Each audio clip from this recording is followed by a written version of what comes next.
Welcome to Preserving Joliet's Historic Homes. In this new year, 2004, we're starting off with kind of a new adventure. In the past, we've been looking at various homes with Sharon, a member of the Joliet Historic Preservation Commission. Welcome, Sharon. Thank you, Lisa. And this year we're going to do something different. What are we doing today?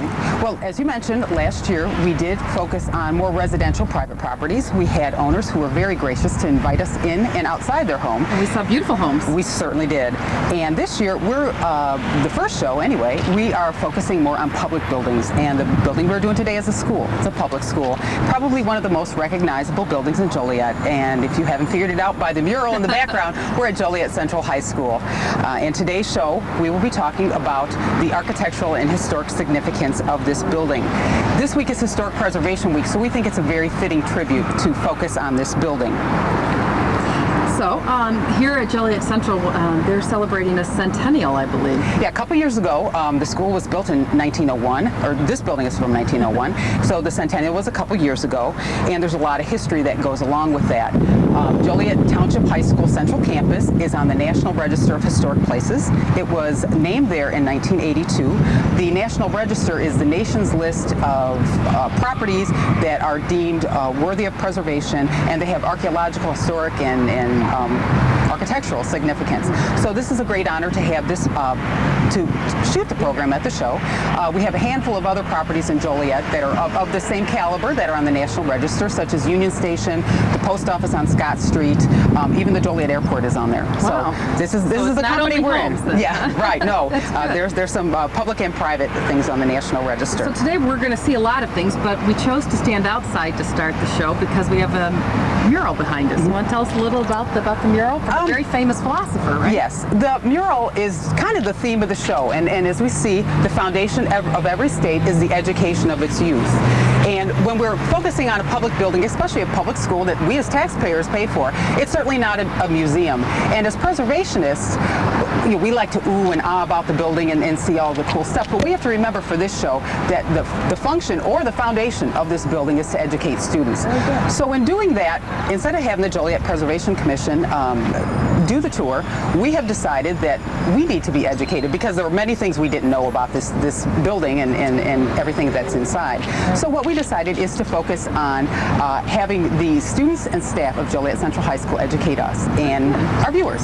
So to do that, we will ask one of our staff members, the staff members from Joliet High School, Emily Petronio, who's an English teacher, and she's going to be our tour guide today, Lisa. And Emily, hi. How are you? Thank you so much for having me. Here Thank you. And usually we do historic homes here, but as Skip Lanham of JCTV said to me, usually we look at homes, but this is really the home of education. So yes, here we are today. Is. Welcome. Thank you both so much. And you're a teacher here. How long have you been a teacher? This is my 5th year here at Joliet Central High School. I'm an English teacher, as you said, and we're going to be conducting a tour today of this school. We're going to start outside, as you said. Some of the things we'll see outside will be the early construction of the school. We'll talk about some of the architectural features, and we'll also talk about some of the changes that the building has gone through in its 100 years. Great. Well, we welcome you all to watch, and let's go. Okay, great.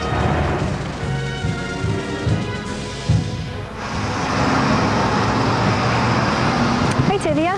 Hi, Miss Petronio. How are you? Fine. Good. This is Tivia Anderson. She's a junior at Central. Thank you so much for coming out today. You're welcome. See, you're brushing up on your history. Yeah, I was just reading about our big, nice school. Okay. What did you learn? Did you learn anything about the school? Yeah, I didn't know that the Joliet Township was originally at the corner of Chicago and Weston. I didn't know that either. Do you know what's there now?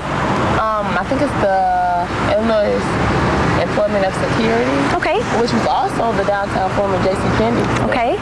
And do you know when the school was built? Well, originally it started the construction in 1900 and it was built by 1901. It's a long time ago. Yeah. Yeah. Do you know anything about the architecture of the school? No. Okay. Well, luckily, Mr. Seth McGoskey is here. He's going to tell us a little bit about the architecture. And Seth is the new chairperson for the Joliet Historic Preservation Commission. Congratulations. Thank you. Nice to see you. A little bit about the architecture. Joliet Township High School Central was designed by F.S. Allen. He was an architect who lived in Joliet for an extended period of time. His first mission in Joliet was in 1887 and was Christ Episcopal Church. And then this structure here, Central, was his last commission in the city of Joliet. So those two buildings sort of bookends to his career here. In 1900, he designed the school in the collegiate Gothic style. The Gothic is seen in the pointed arches of the school, and also in the crenellated parapet, or the top of the building where it goes up and down. That's called the crenellated parapet, and that adds to the Gothic style, and very much in the collegiate style that you'd see old universities, and that's where the name comes from. And there's a continuity of design through the entire building. You see the sculptural elements, the leaves and such, and it even brings the designs into the doors and the windows of the structure, as well as into the front railings. Everything was designed to go together. And an interesting feature that you'll see a little later on the building, slightly different, is on the original F.S. Allen structure, the coins on the corners of the tower are actually at angles. All that stonework is angled. But when we get to the later editions of the building, you'll see that they're all very straight, so that you can tell what part of the building is from what time frame. Mr. Allen moved away from Joliet in 1904, and just shortly after he designed this building, he designed a twin to this building in San Diego, California. And that was his first commission in California, the large school, which unfortunately is now demolished. It was demolished, I believe, in the late 1970s, early 1980s. Okay, well, thank you very much for coming out, and we'll see you a little bit later in the program. Okay. While we're walking to our next spot on the tour, I just wanted to point a couple things out. You'll notice that there is ivy growing on the side of the building, and this ivy is planted every year in May at a ceremony that we call the Ivy Night ceremony. During the Ivy Night ceremony, a lucky senior student gets to read his or her poem that wins the contest, and at that time, ivy is planted around the school. We're going to go to our next stop on the tour now.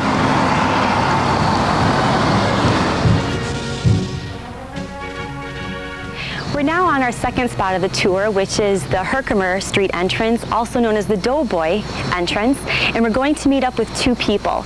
Mr. Tom Manley is a retired art teacher here from Joliet Central, and we also have Katie Gulas. She's a sophomore here at Joliet Central.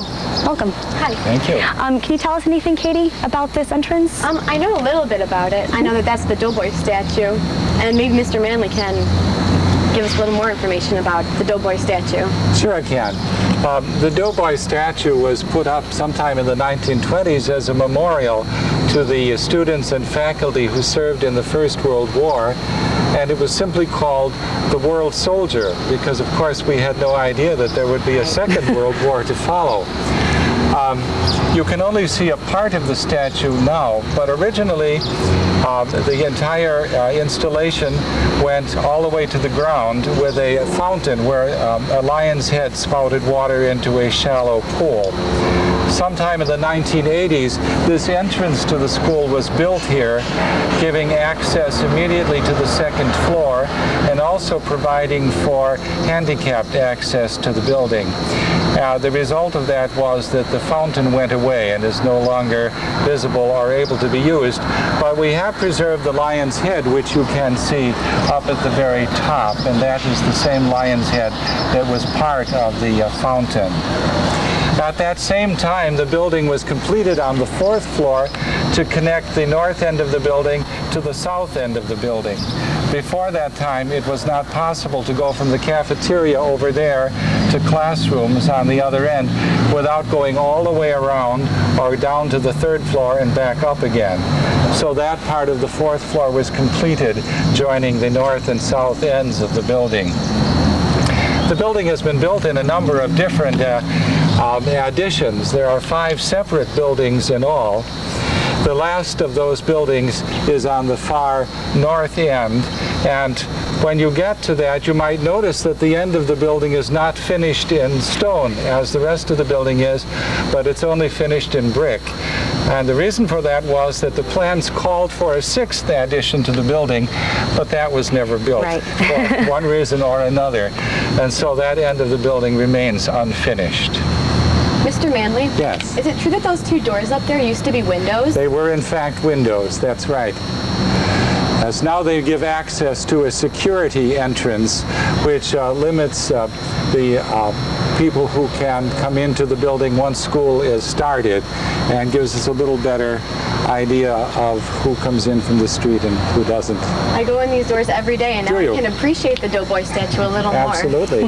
Absolutely. Great. Thank you very much for all this wonderful information. We'll see you later on in the program. Pleasure. Okay. Goodbye. We're going to go on to our third stop now on the tour. We'll now be meeting with Mr. Sylvester Cottrell. He's the Commissioner for the Joliet Historic Preservation Committee, and he is also the Division Chair for Humanities here at Central. Hi, Sil. Thanks for being here. How you doing? Fine, thanks. Now, I know that you had a chance to talk with Sam Rashid. He has been in charge of the maintenance department here for about 14 years. Right. During that conversation with him, what did he say are some of the biggest challenges that he faces day to day in upkeeping a 103-year-old school? Sam's largest challenges here are basically heating and cooling. The building itself doesn't have air conditioning. It's cooled by 100-year-old fans that are located underneath the building. The building is steam heated, so we have basically steam units throughout the entire structure, and that's his number one concern, is just heating and cooling of the building. The building is maintained by 34 custodians. All of the service and repairs that are done at this building basically are in-house. In other words, all of the custodians, night watchmen are trained in areas of specialization for this building. The building itself is right now being modified to hold our increasing population. It's projected by the year 2006 we're going to have at least 3,700 kids here. Okay, so our concern just basically is maintaining this 100-year-old fine structure and trying to find room for our ever-increasing population. And obviously money is a huge concern for the future, but aside from money, what are Sam's biggest wishes? Much of this building is paid for by life safety funds from the state of Illinois. Sam's wish list basically is to get a new boiler. The boiler we currently have in this building is over 60 years old, was put back in the 50s. The windows, as you can tell, have been changed to serve on installation and cooling and heating. Sam also wants to put a walkway from this main building over to the new T&I and the auto shop, which is going to be done hopefully within the next 2 years. As you walk around the campus, you can see construction is going on, to house our new student population. So basically, that is his kind of wish list. Well, thank you so very much for all that information. Thank you, Emily. Okay. We're going to go to our next stop now on the tour.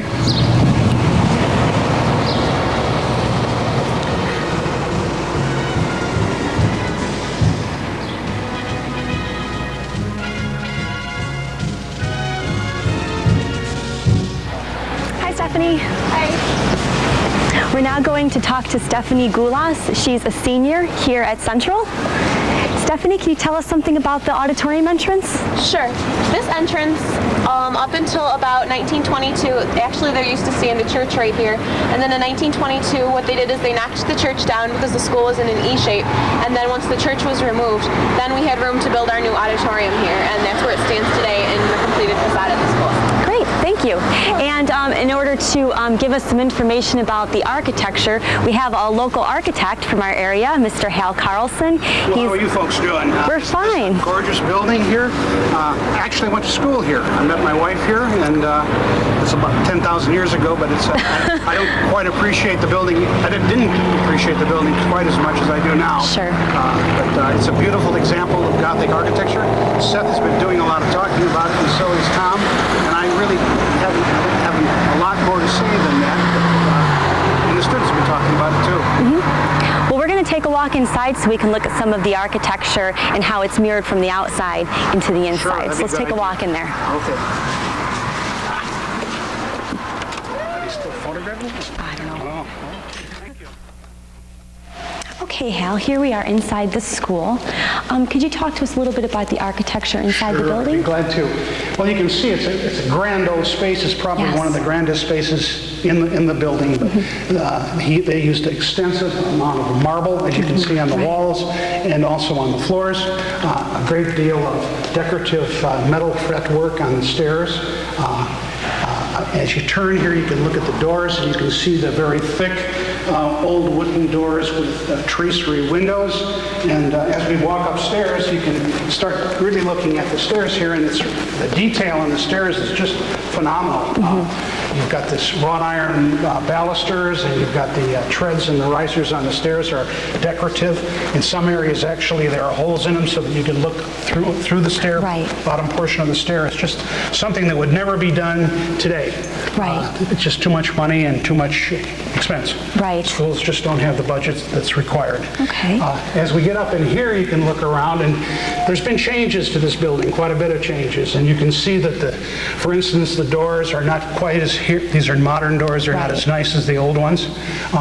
And you can also see, in fact, you can see right here where there's pendant light that was original light, and now you can see the fluorescent lighting. So they've been added to improve the efficiency of the school, but in some instances aren't quite as nice as they once were. Covered up some of the old. And you can see, in 1957, there was a tragic fire at Our Lady of Sacred Heart in Chicago, and I think 56 children perished in that. And then after that, the state laws started mandating more severe codes. And you can see here, for instance, like you can see it running right down the middle of the corridor here is sprinklers. Right. Fire sprinklers were mandated. If you look down the corridors, you can see new fire doors. Right. You can see fire alarms systems, bells and whistles and that kind of thing. Again, that was to make it a safer place to be in. Right. Unfortunately, it takes away from some of the history, but it does keep us safe. Right, and then you can even go as far as seeing that in terms of security. When I went to school here, you could enter the building at any one of the 14 or 15 doors, and now there is just one door for security stakes. So things change, life changes. Right. Well, thank you very much. I'm glad I had an opportunity to talk about it. And we're glad that you were here. Good. Now we're going to take a look at one of the most striking murals that you see when visitors actually come in to the building.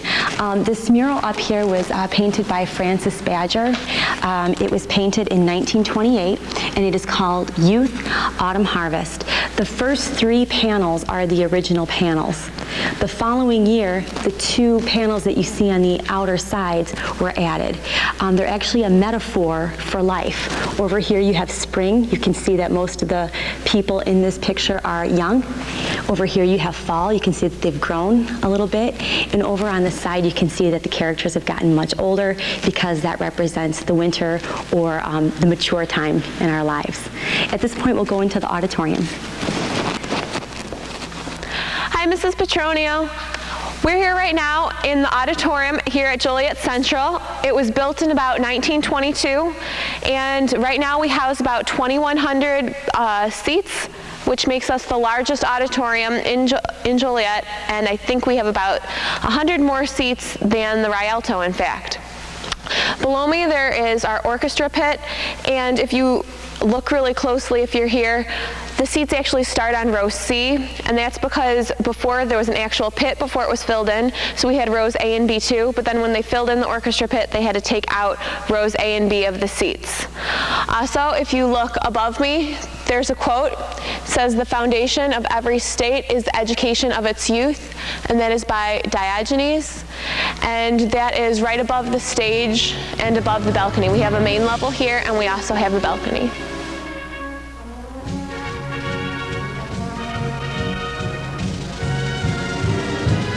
On the way to our next destination, we thought we'd take a minute to look at some of the artwork in the hallways. You can see the quilts that were created by some of the geometry students in Mrs. Blunk's class.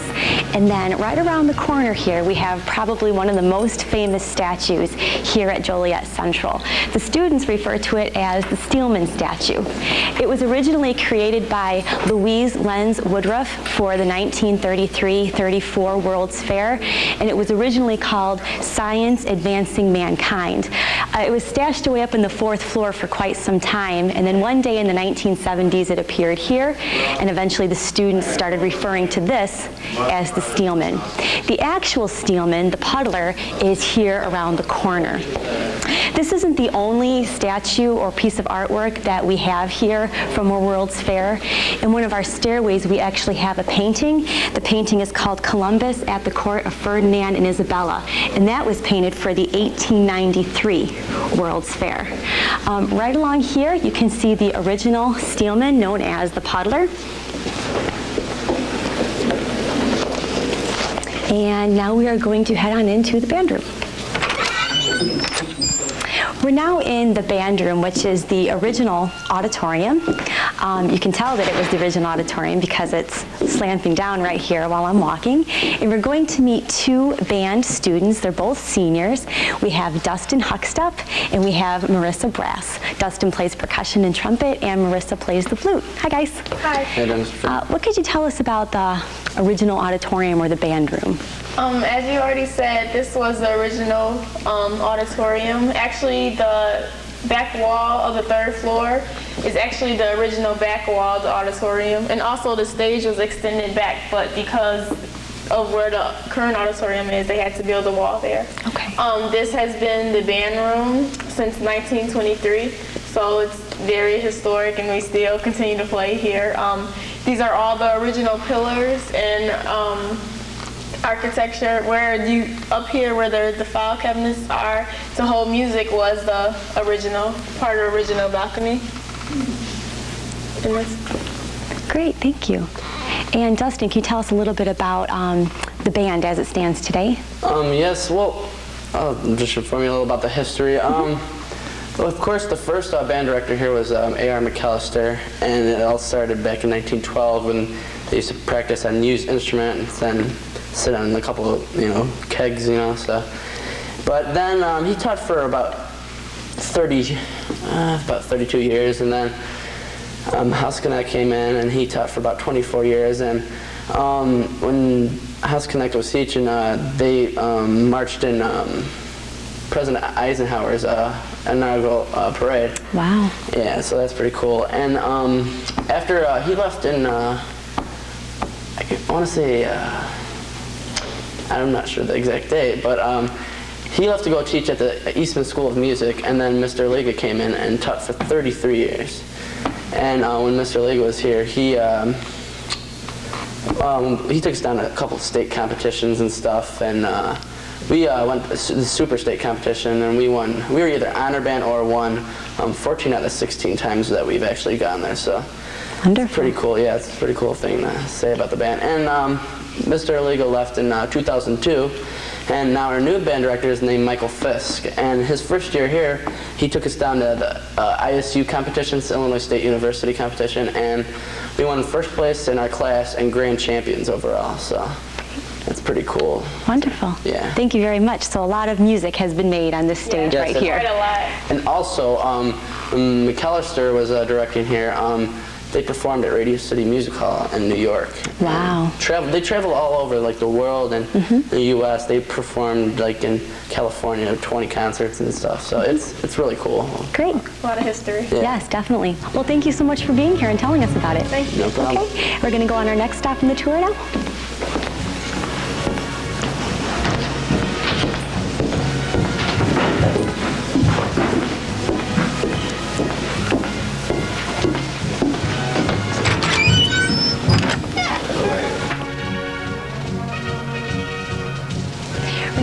To meet with Amy Eichelberger, a junior here at Central, and Seth McGoski again. Hi guys.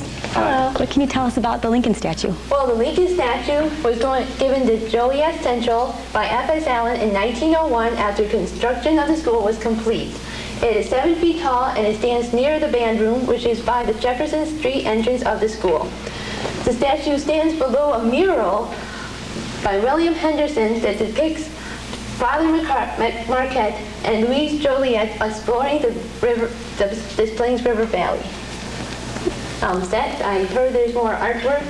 Well, there are many more statues within the building itself. There was also a statue of George Washington, the discus thrower by Myron. There was a Venus de Milo and Winged Victory. There was also a very famous statue of the wrestlers, which was a gift of the class of 1901 to the high school. Unfortunately, all of those statues have been lost, so we're just left with Mr. Lincoln here now. Okay, thank you. We're now going to head upstairs to the planetarium.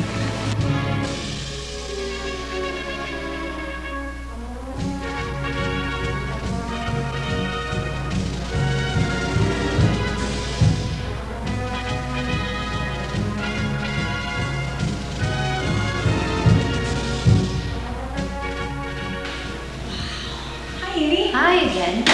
What a treat. Nobody ever comes into this room. No, they never have. Wow. It's one of my first times in 3 years as Joliet Central students that I've ever been in here. Well, what can you tell us about this place? Well, the Spitz A Planetarium is in room 404, which is on the 4th floor of Joliet Central. Memorial gifts of $1,000 each from the classes of 1951 and 1952 made it possible for Robert L. Price and the Raylock Silo Company from Plainfield to build a planetarium with a 16-foot dome and a projector.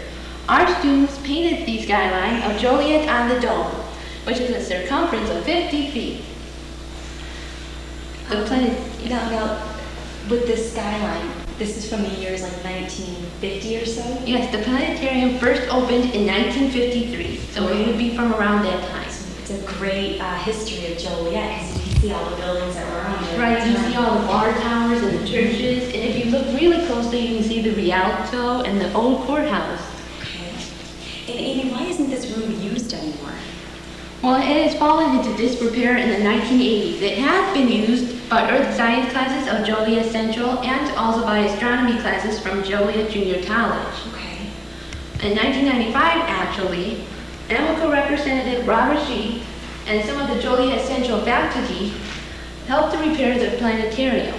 So they helped fix the machine that projected the stars. Okay. I believe that the planetarium could be an interesting tool for studying the stars and their constellations. But unfortunately, it can't be used anymore because a part was broken off. Well, actually, Mr. Blunk took us here the other day, and he did switch on the star mechanism, so it could still be used to study the stars and their constellations. Great, thank you, Amy. We're going to go now to our next stop.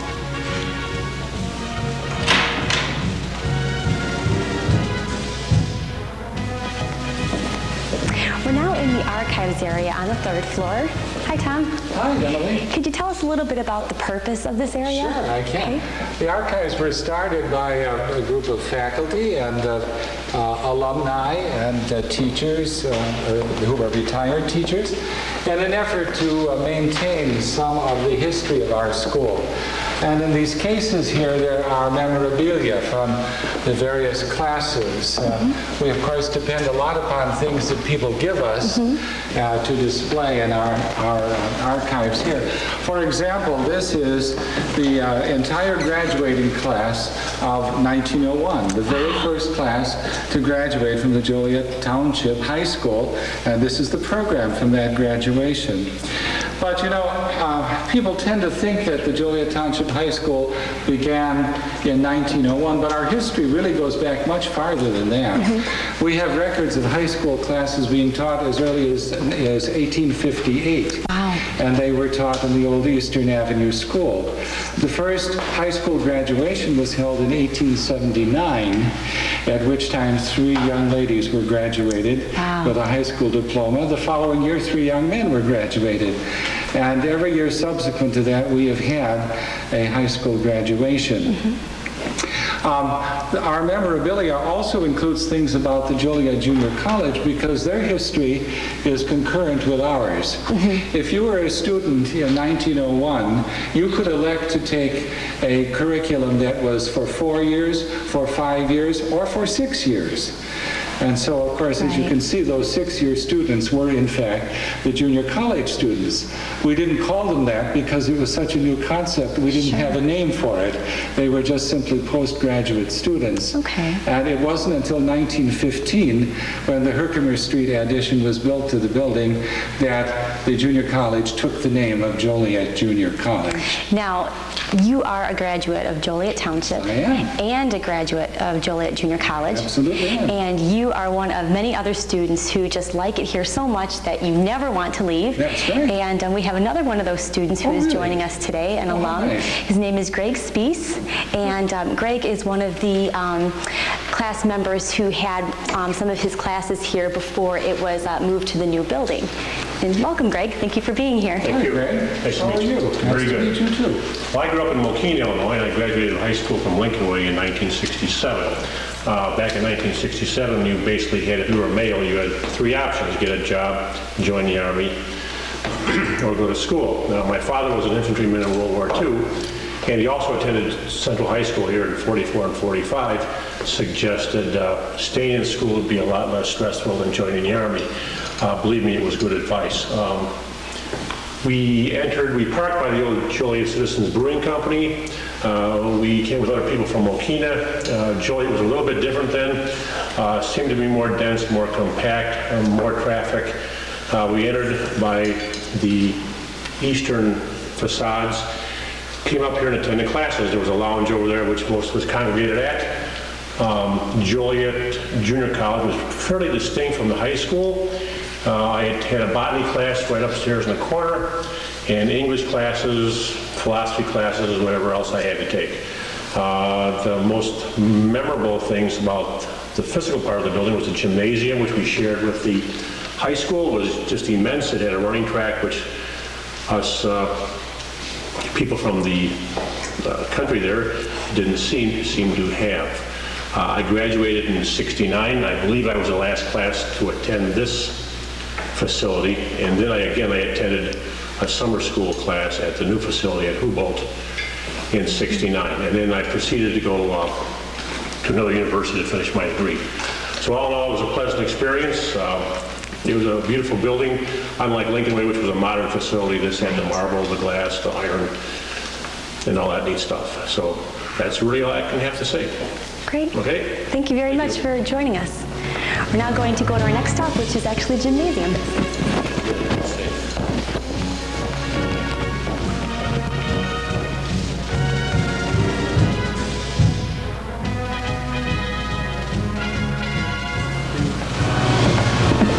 Hi, Sil. How you doing, Emily? Fine, thanks. So we're here in the gym. Yes, this is the home of the Joliet Central Steelmen and Steel Women now. The first gym was at Central Presbyterian Church on Richard Street and First Avenue. At about 1915 or 16, this gym that we're in now is the boys' gym. Okay. On the other side of our blue and yellow doors over there is the girls' gym, which was added on at about 1931. The gym has a grand total capacity of close to 4,000, making it one of the largest gyms in the area for seating capacity. Our graduations are held here. Our boys' basketball games and girl basketball games in some respects are held here. Almost every kid in Joliet grew up wanting to play on this floor known as the steel floor. This gym is fantastic in terms of size. We have an indoor track. Right. We have basically 4 gyms in one. Going side to side, we have 4 regulation high school gyms. And then going lengthwise, we have 2 college-sized gyms in terms of its size on the floor. It's a hardwood floor, and it's excellent to play on, and many, many athletes throughout the years of Joliet have played on this gymnasium. The boys team took state in 1937. In 1971, the boys team placed 3rd. The girls took state in 1978, and then I believe in 1994 the boys team took 4th. Wow. So again, this gymnasium has quite a fantastic history and has served Joliet over the years quite well. Has. Yes. Thank you so much. Thank you. And this concludes our indoor tour. We're now going to go outside to meet back with everybody else.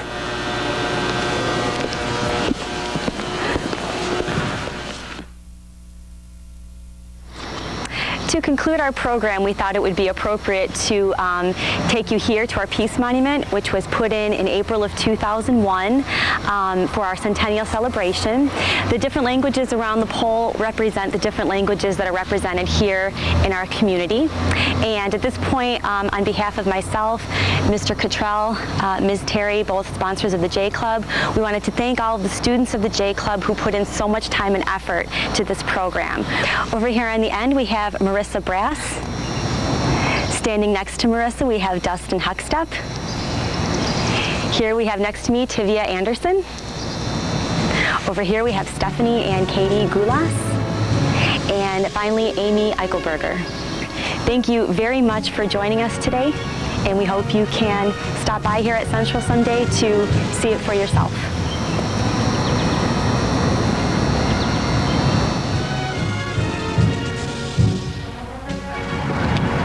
That was sure Sure, an interesting trip we had through Joliet Central High School. Thanks to both of you.